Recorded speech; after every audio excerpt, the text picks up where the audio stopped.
নমস্কার, ওরাও কথা বলে আরেকটি নতুন পর্বে আপনাদের সকলকে স্বাগত।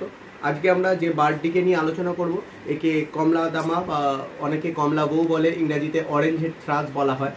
মূলত এটা আমাদের ভারত তো বটেই, ভারতের সঙ্গে সঙ্গে আমাদের বাংলাদেশেও এই পাখি দেখতে পাওয়া যায়। এই পাখি গায়ের রং সাধারণত মাথা থেকে পেট অবধি, বুক অবধি একদম গাঢ় কমলা রঙের হয়ে থাকে এবং ফিমেলের সেক্ষেত্রে কালারটা একটু হালকা হয় এবং পেটের দিকটা সাদা হয়।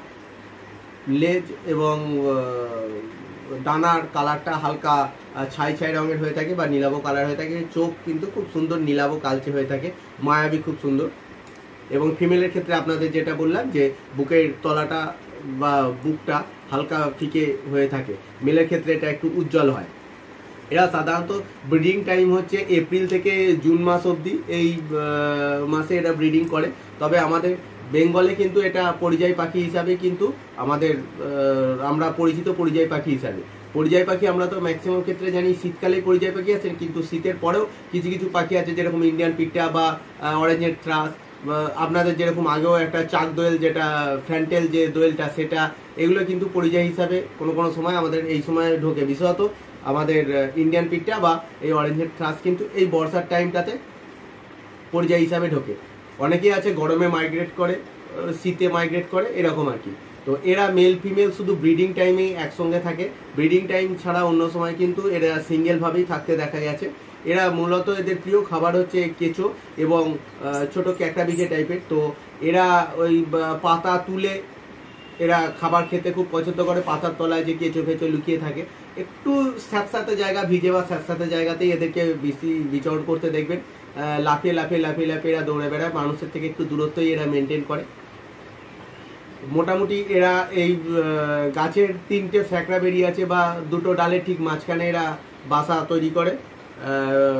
মেল ফিমেল দুজনে একসঙ্গে করে এবং প্রায় ডিম পাড়ে 3 থেকে 4টে ডিম পাড়ে ফিমেল কমলদামা বা অনেকে কমলা বউ বলে থাকে এই পাখিটিকে। তো 3 থেকে 4টি ডিম পেড়ে রাখে, গোলাপি রঙের ডিম হয়, তার মধ্যে ছিটে ছিটে ছিটে ছিটে থাকে। বাচ্চা ফোটে 14 দিনে এবং 10 দিন পরে এর বাচ্চাগুলো উঠতে শেখে। মা এবং বাবা উভয়ে কিন্তু এই বাচ্চাদের মানুষ করে, যেটা এবার কিন্তু পূর্বস্থলী এবং বর্ধমানে এই অরেঞ্জের থ্রাশের বাচ্চা মানুষ বা হয়েছে, সেই ছবি আপনারা অনেকেই পেয়েছেন, আশা করা যায় আপনারা দেখতে পেয়েছেন। তো এই পাখিটি কিন্তু আস্তে আস্তে আমাদের পরিবেশে সংখ্যা কমতে শুরু করছে প্রত্যেকটা দিনই। আপনাদের বলি, যেটা হচ্ছে আমাদের কিছু ব্যবহারের জন্য বা আমাদের কিছু কাজকর্মের জন্য এদের সংখ্যা কমতে শুরু করেছে। সেটা হচ্ছে গাছ প্রচুর পরিমাণে কাটা এবং হচ্ছে মাটিতে আমরা যে সারগুলো দিচ্ছি তার জন্য কিন্তু উপকারী যেসব প্রাণী থাকে, যেরকম কেঁচো বা আরও যে উপকারী প্রাণী আছে যারা আমাদের চাষ হেল্প করে, তাদের সংখ্যা কিন্তু কমতে শুরু করেছে। তো সেই জায়গায় জৈব প্রযুক্তিতে মেনে যদি সার প্রয়োগ করা হয়, তাহলে এই অ্যানিমেলগুলোর ক্ষেত্রে প্রবলেমটা কম হবে।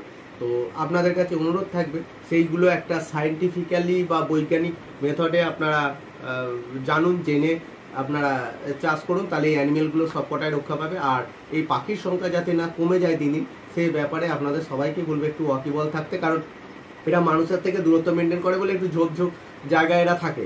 তো সেই সব জায়গাগুলো অনেক সময় দেখা যায় যে নেট দিয়ে ঘেরা থাকে, যে একটু সুন্দর করার জন্য বা গাছ লাগানো হচ্ছে, সেটা সেই জায়গায় পাখিগুলো কিন্তু আটকে যাচ্ছে, আটকে গিয়ে মারা যাচ্ছে, যেটা আমরা কেউ নজর রাখতে পারি না, যেহেতু গাছের তলায় এরা দৌড়ে দৌড়ে বেড়ায়। তো সেই জায়গায় আপনাদেরকে অনুরোধ করব সেই জিনিসগুলো একটু নজর রাখুন।